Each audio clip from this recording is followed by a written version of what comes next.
Greetings, everybody. This is Christopher Messina coming at you as ever from the beaches of the last free state in America, Florida. The Messy Time Studios is delighted to be hosting Nick Mastronardi today, coming from the wild, cold part of America in Madison, Wisconsin. Nick is the CEO of Polco and a genuinely brilliant guy. So welcome to the show, Nick. Tell us all about yourself. Wow us.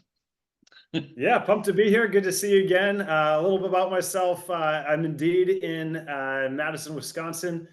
Originally from south side of Atlanta.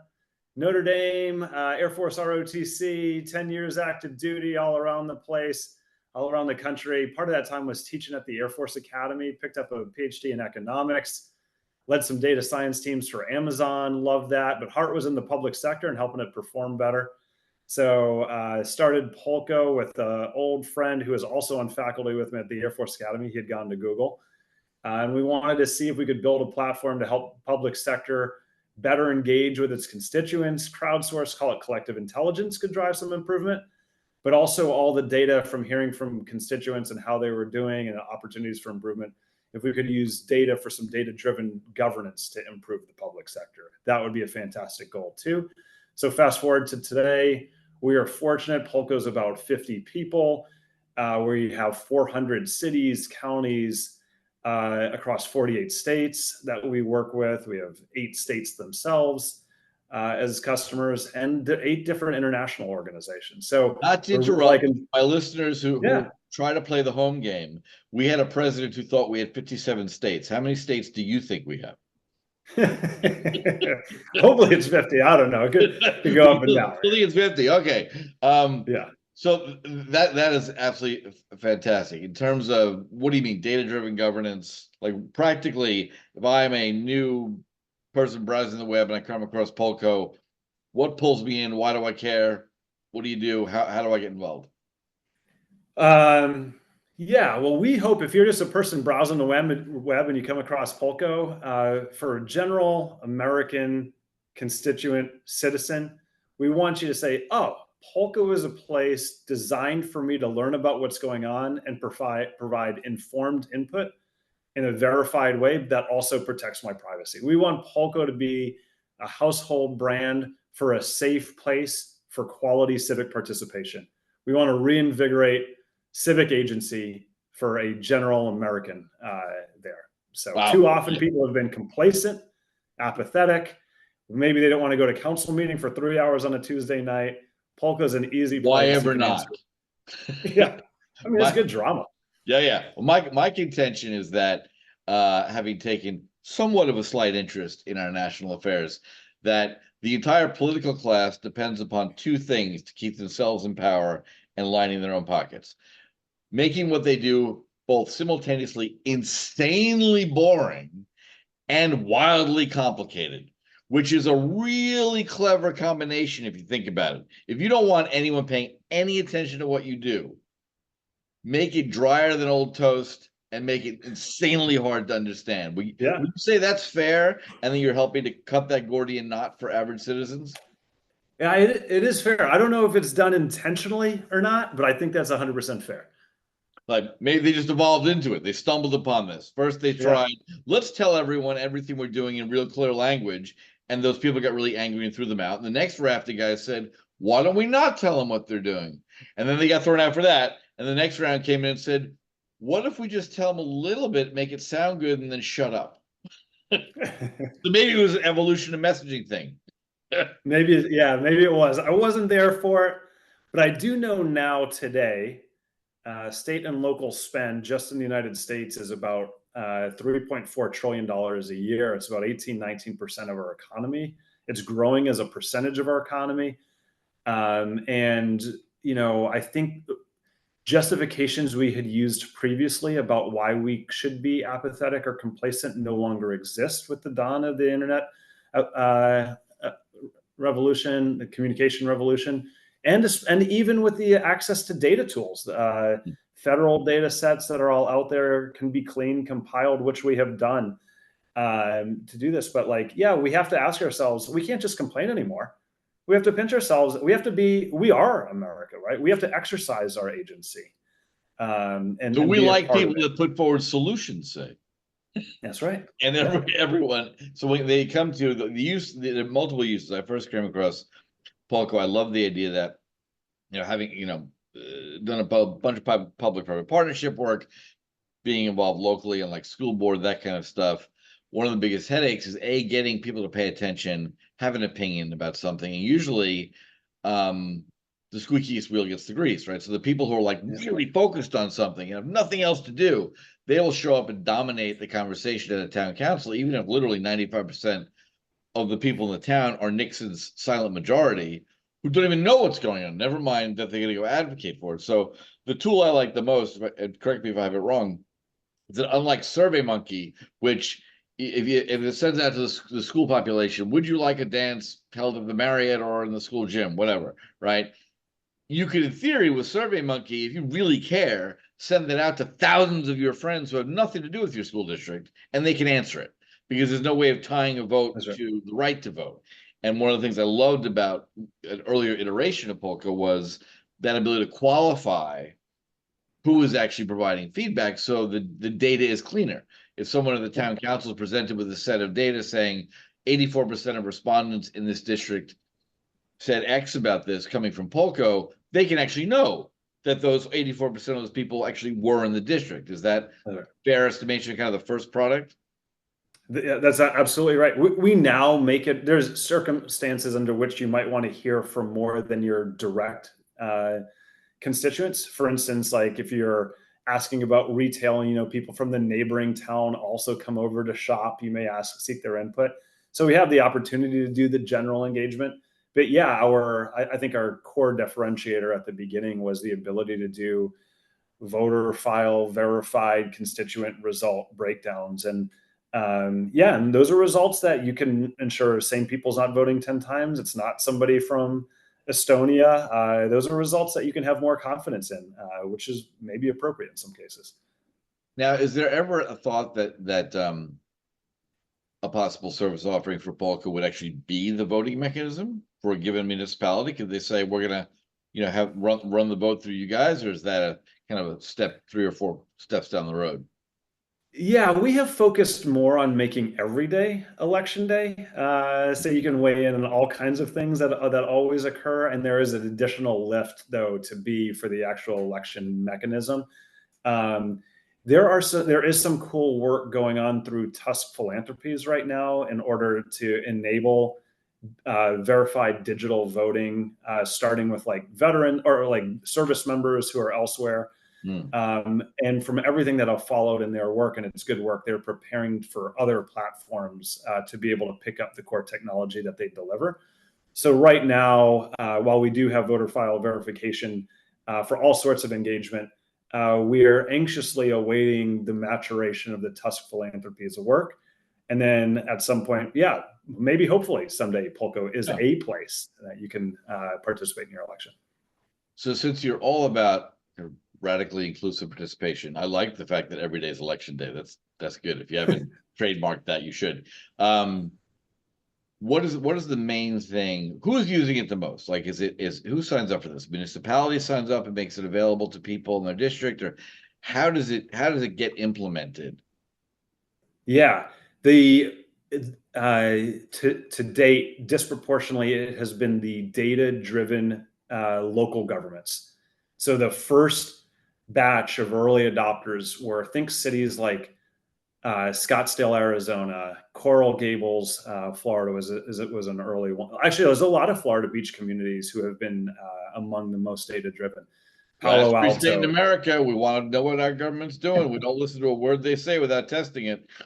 Yeah, McKinney, Texas, a lot in the Dallas area, a lot in the Twin. It's been like first, second, third cities around major MSAs. The big center ones sometimes are bureaucratic, but we do work with a lot, like Denver and Honolulu and Sacramento, San Jose. We work with some of the big ones, but for the most part, the first, second, third have a little bit of the autonomy. They don't have the bureaucracy. They realize that you do have the vocal few, but a great way to make sure you make progress on a strategic plan is to have a strategic plan, and then to have data that shows that hey, thanks for your input, you squeaky wheels. but we've also heard from thousands of other people in the community in development of a strategic plan, and we're going to track on that. So we're growing every day with small, with big, even with states. But to date, probably 80% of our 400 communities that we work with are mid-sized cities and counties across the country Right. who use data and want to demonstrate progress. Cool. And lest the show come across as an advertorial, like what is what you're doing is fascinating. I'm focusing on it because the platform actually is enabling a very rich kind of participatory democracy, which is lacking often. So it's not really a matter of talking about your company so much as what are the drivers you see that make the first to drive the product offering, how much of what you're building and deploying and people are using as a result of users saying, we'd like to see this because we, being the local community, would like to have a clearer vision of what proposals are being made at the town level. How do we influence that? I mean, what's the relationship between kind of push and pull between users and what you guys are able to develop? Yeah, I just feel really lucky. Like the work that I get to do at Polco aligns with what I think the country really needs, and so it probably does sound like an advertorial, but and then I find it really interesting. Yeah. So then to answer your question, I think these early adopter communities who want to do some of these data-driven engagement and best practices, I think a lot of times what they're most interested in is they want to do generic engagement surveys. How's your satisfaction with public services in these areas, roads and parks? They're kind of innocuous general questions, but they help build a baseline that they can measure repeatedly and see if they make progress. I think that's necessary, but not sufficient. I think there's another counterbalancing end to that, because if you only ask these generic questions periodically, people want to go, how is that used? Not just next year, but like, was that used to evolve into a specific regulatory or a policy offering in the community? And so I think you want to mix asking about, but also if you're a resident participating in generic surveys, you also want to participate as you get closer to the end of the policy life cycle about specific regulations, about specific agenda items, about specific bills. And so I think it ultimately is a balance of facilitating civic participation. What we say is like throughout the policy life cycle is the way that it's rewarding for the resident and rewarding for the government. Do you yet, for your time of operation, have a long enough data set to kind of have a statistical comparison to kind of the generic people talk loosely, and sometimes there are stats, but I've found them to be imperfect about, voter participation, meaning what percentage of registered voters bother to vote in a given cycle, that kind of thing. What's the sort of generic median baseline in America, and does it differ from folks that are using your platform? Is it showing a demonstrable, statistically valid difference yet between civic participation pre and post Polco?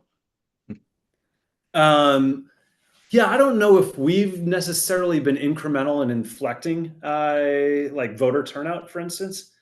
I would say the communities that we work with, these first, second, third ring around the major MSAs, our communities, we think every community should do this, but those communities are some of the most civically active, and the voter turnout rates are really high among those. So I don't want to take credit for inflecting them, but. And the MSA is? Oh, sorry, metropolitan statistical area. So like a big city. Not a common acronym in everyday usage. I got it. Okay. What do you hear? What's like sort of the I ask this from a point of view of I'm constantly fascinated by chatting with neighbors and folks about sort of fiscal governance, policy matters, and predominantly, my impression is people are busy. Right. This goes back to my whole politicians making it boring and complex thing. They want you to look away. So, is there a more effective way, or is this what you're creating is the more effective way for people to actually not have to dedicate unreasonably large amounts of time, the way idiots like I do, to find out what these politicians are up to and yelling about it? Is there a way for them more efficiently to know this is what's going on? Is that part of what your tool delivers? Like you can log in once a month and see bills before the legislature, that kind of thing. Yeah, it is a great way to get informed, and I think there's a real desire to to be informed. It's probably, I don't know, maybe the reason that you and your neighbors talk about these things. And by the way, me and my neighbors talk about these things, and it seems like almost everywhere I go, people are always talking about it. Has it always been this way? Maybe so, but I also think the recent erosion of local news media Mm. has contributed to this because there's not really a great venue out there, and so we actually work with some state and local news media to help them make their content more interactive, help them gather data that they can further report on. But in the absence of that, sometimes we do it. There needs to be some sort of bridge between a resident, between a citizen and their engagement. I like to think about it like it's this weird marriage. Like America was originally great in this, and then we gave birth the economy, and kind of some of the romance maybe fell out. But like we need to reinvigorate, rekindle the romance between the residents and their governments.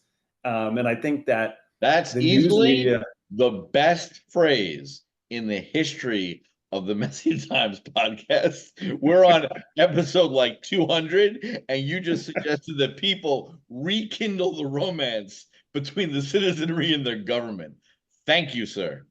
I know it's like people are like they're just not talking to each other and they're giving up on each other in some sense. And it's like no, like you're married together. Like let's make it exciting. So That's uh, fantastic. Little spice. Date night. So Polko's yeah, date night for the citizenry and the government. That's really good. Leave the yeah, kids at home. We're gonna get a bottle of wine and go crazy. yeah. That's fabulous. Um, huh.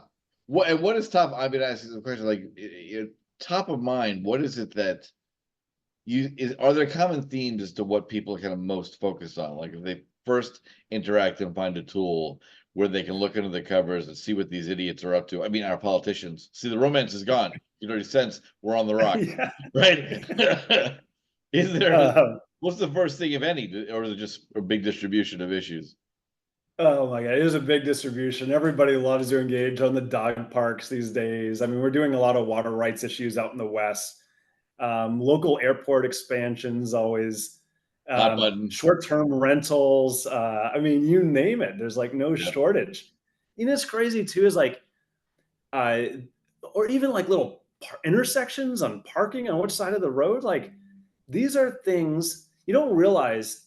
Even though it's a big number, right? Local, I said, state and local governments about $3.4 trillion a year of spend. But the quality of life impacts that they have, like the levers at the disposal of local governments, directly impact constituent quality of life. Sure. People feel it, right? Like, and so that's why they're so interested, and that's why probably also why we talk about it. Not just a recent vacuum of the news media, but like it impacts your quality of life immensely. And so, yeah, I think all of it, it's almost everything that goes out there generates a high level of interest. Fortunately, like the desire for romance is still there. It's just how it's been done There's before. there's a yearning in the heart of the body politic, and they The don't know hormones are what to still fill it awake. with. And if they only find out they can fill it with motions at town councils. Yeah. I do I like the idea that there's a tool, there's a more kind of sophisticated Google alerts, right? Where I could maybe let me back up. During the madness, usually when the federales usually create some horrible abortion and call it, and you know that it's going to be awful when they tell you how historic it is, right? So bombing Dresden was historic too. Doesn't mean it was positive. Dodd-Frank, Obamacare. These were historic things. And my favorite was there was this one journalist in Washington that when he discovered in the midst of the horrible dog's breakfast that came to be called Obamacare, right? He found out that Congress, of course, this wonderful offering they had for the people, it was so wonderful, they themselves wanted to be exempted from it, right? So it was just so great. But we are your humble public servants. We couldn't take this wonderful thing that we're giving to all of you. We'd rather have something else, right? And he found that out and wrote about it. And of course, they yanked it because the optics, even for those clowns, was so bad. For the next 7 years, he made sure, like a drug dealer listening to the cop radio for where the cops are coming. He made sure to figure out when they were going to try to do it, and it was always like Thursday afternoon in August before a 5-day weekend. They would like have someone run out and like have 7 talking points, 6 of which were about, again, road intersections, celebrating National Baseball Card Day. And then they'd be like, and we're going to exempt Congress from Obamacare. And he wrote about it every time. And I admired him as a journalist and an American hero. Yeah. Is there something similar in your tool where you don't have to be a nerd constantly running up to Capitol Hill? You can put an alert in to find out, here's the thing that they keep trying to jam down our throats, and they can't because we hate it, and they're waiting for a slow news day to announce it. Are there things like that? Very specific example I'm giving you, I know, but are there things like that in your tool? No, we don't have something like that. We do have a growing list of things. So because there's so much, right? You're a citizen of your city, of your county, of your school district, of your state, and each of those should be doing early policy life cycle generic surveys, mid stuff, what's important to you. Like there's so many bills and agenda items from each of those. It's a ton. So yeah, we are working in helping you filter which of these organizations you care about, which topics within each of the organizations, generic surveys versus bills and agenda items. Like we're trying to, as the amount of content continues to grow, help you distill what the areas that you care most about. But some of the things that we think people need to care about and probably wouldn't emerge as the most sexy. And it actually comes back to like your book and the importance of the budget, because in terms of the amount of dollars allocated and the impact, so much of the work of government is done in a single swipe, and it's with the budget document. Right. It's a complex one, and it's one that we've added actually not necessarily alerts, but different engagement tools designed to help specifically with. And so I think people need to learn to understand so that they can maximize their voice on the important part, and that's within the budget. And so happy to go in more detail, but just to kind of connect it back to our role as a citizen and to the work that you're writing about with your book is, do not escape the budget. That is a really important thing. We all need to be a good citizen. You need to understand and provide informed input into the budgeting process. What are they spending money on, and why? And also, I'm curious, you had this discussion around input kind of along the policy life cycle. A great example here in Florida, the intention wasn't bad, in my opinion. The implementation was clumsy. I'll give a quick example, right? It was around what the national media calls the "Don't Say Gay" law, which, first off, I gotta give the Democrat partisans credit for this, because the bill has nothing to do with saying gay. Like, they made this up. They might as well said, "Don't say Cadillac law." I mean, it doesn't connect to reality in any way, shape, or form, but it became a good talking point for why people hate Ron DeSantis. Fine. Okay, I get it. There's politics is not beanbag, get it. But the stupidity of that law, the original part of the law, is after they shut the schools down and parents were now hearing via virtual learning what some of these teachers were telling their children, and they were not too excited about it. It did not sound like, and I'm not going to get into the politics of what it was about, but some parents really didn't like what they thought was not education. It wasn't reading, writing, arithmetic. It was more social values, and people who were religious didn't like it, whatever the reasons were. Not wading into that. Their idea was, we, the parents, should have better informed consent about what you're telling our little darlings. That was the idea.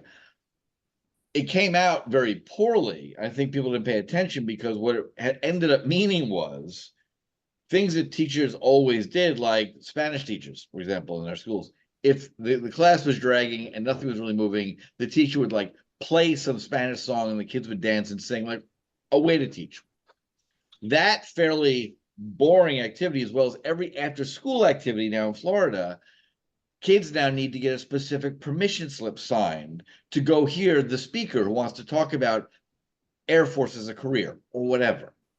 And that sort of thing has driven people nuts, because it's absurd. Like, the school nurse can't give your kid an Advil now, because that's uninformed medical consent, right? So I give a bit of a long-winded example there. Is that something where your tool would enable people to log in and say, okay, I love the idea that you weren't letting drag shows for my third grader, but what do you mean my 15-year-old needs a permission slip to hear a NASA scientist? So is there Yeah. something in your tool, or is that kind of an idea where I people mean, log in? to me, those are great examples because there are every community could be different, right? Does that need to be like a state policy? Maybe, there's some community or even subsets, even Right. different schools could handle it different ways. Yep. Um, and my big thing is like, let each community figure, like, these are complex issues and a blanket policy is not going to work. Ever. Like, we can discuss that thing, get it down to as granular as level of a community to tackle those things as they best like. And so, yeah, it's those are complex things. Yeah. Like, work it out at the Yeah, local it's level. no system is ever going to be all singing, all dancing. I'm just curious about the things that people care about. They care about fiercely, and the Yeah, things they're and I think that's great. right. Yeah, and it's just I'm most fascinated by that idea that as opposed to the pointlessness and the screaming echo chamber of social media, which is at best negatively informative, uh, versus the dry, boring, official press release from the State House where they deliberately try to strip all meaning out of it, right? Yeah.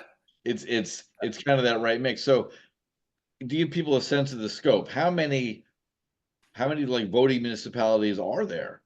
How many counties are there in America, and how many different governments are affected by this, and where are you in terms of reaching all those? Oh yeah.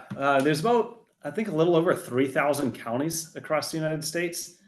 There's about 20, well, there's about 100 cities that are over 200,000 population. So there's like 100 big ones. And then in that, like, 200,000 to 20,000, that like medium sized cities, there's about 20,000 of those. Hmm. And there's another like 40,000 small local governments, like village, towns, townships.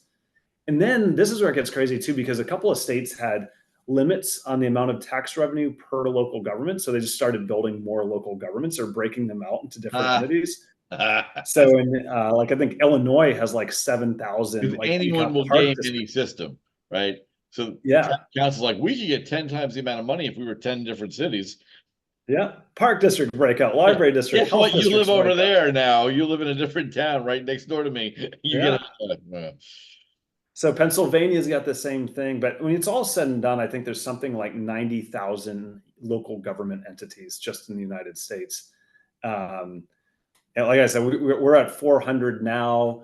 Some of the biggest government gov tech companies are working in a couple thousands. We have a nice scalable solution, and we think it's just good government in general. We want to get to literally into the tens of thousands.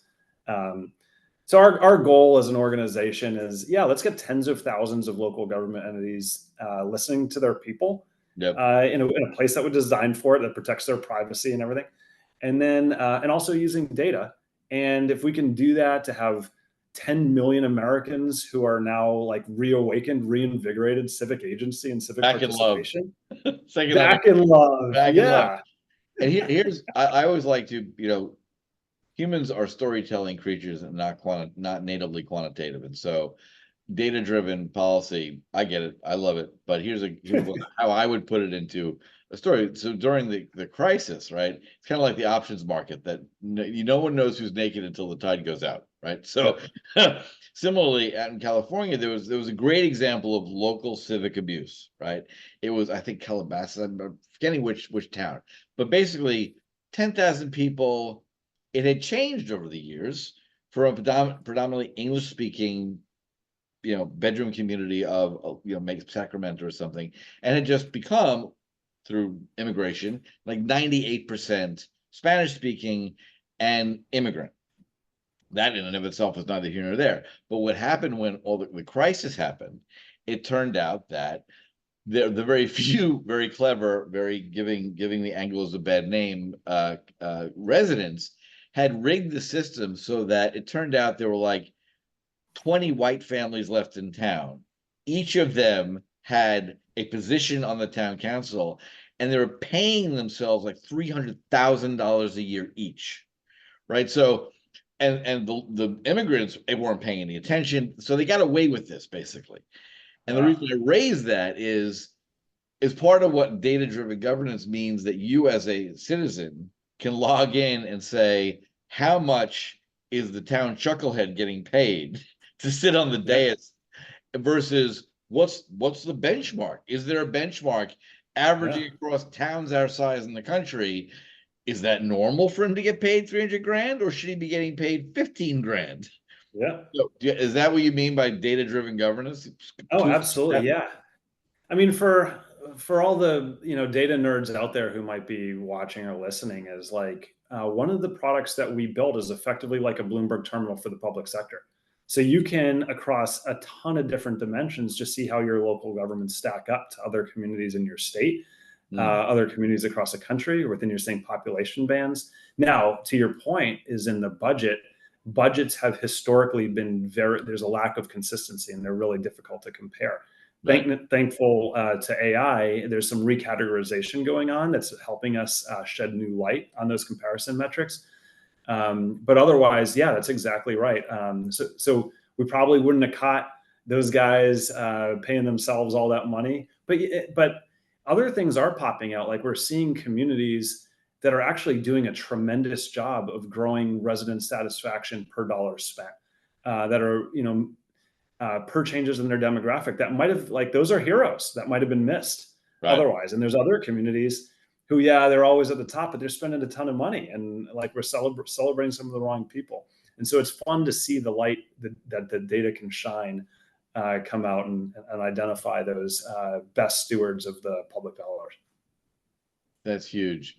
Are there kind of other organizations that are starting to use your tools? I think of the Institute for Justice, right? They do a lot on, protecting people from unjust civic forfeiture, civil forfeiture. They do a lot in terms of eminent domain, which is always a hot button topic, right? They defend Yeah. people constantly. Are there are groups like that starting to access your tools to make their arguments better? I think they're creeping in a little bit. Here's, I think, something that has made it very complicated in the past, Chris, is at the federal level, I think there's general agreement that a great metric is real GDP per capita. Like, what has happened to our productivity per person in the country? But that metric's a little off at the sub-state, regional, local level. And so the measure of, like, how good is quality of life in this, like, or satisfaction with public services, there has not been a data set. We are the largest provider of statistically significant representative surveys for that. And so what I found really interesting recently was conversations with Bloomberg and Results for America, who try to help introduce data-driven governance. And they do some comparison, but it's always just like outputs instead of outcomes that matter. And so some recent conversations hinted, like, yeah, we need a great metric, and maybe one of the best ones is how the resident citizen constituents themselves rate their satisfaction with their public services and their quality of life. And I think as we align on a single metric, then we'll be able to do better on that. But I think that A, lack of data, and B, lack of data consistency is what has been holding back this sector or this subsector, public sector, but the state and local itself, from really being able to dive into what's working and what's not working. Well, I'm going to point everyone to Polco. So it's polco.us, right? Polco.us. They can sort of play around with it with this in mind. But is there anything I'm missing? Is there a big sort of theme to what you're doing that that you personally see as a major concern, that you wish that there's someone else were building a complementary tool? Or I don't know, it's an open-ended question, but I think there's a vision here that we think about. It's like, I was just watching the movie Gladiator with my son the other night, and the thought process is like, when the empire is struggling, you distract everybody with the games at the Colosseum. And, it's true today too, you see. Oh, But Brandon, I so think a signal that our society is taking important things seriously, is there's almost like all these little battleground districts of these like little proxy wars that are going on. And now college football with NIL, like it's less of an attractive distraction. right, Let's do mental wrestling in these local coliseums at the dais. Let's bring our thoughtfulness. Let's bring our friends. Let's wrestle these things out that matter. Yeah, maybe they're complicated, but we're sophisticated people. We've got AI to help us get through these things. So the mental vision I have is like, in all these communities, let's bring our tools. Let's focus our energy, not on games that don't matter, but like wrestling in good spirit with our friends, with our neighbors, to get the best outcomes that are going to save our scarce dollars and deliver us the quality of life improvements that are going to improve the education for future generations. It's fun and it's our future. It's what keeps us stitched together. And by the way, we're lucky for us, like there's a business model behind it, but we right. also just think it's the right thing to do. And so I applaud your work on helping make it these important things digestible for everybody, as you've done in your book.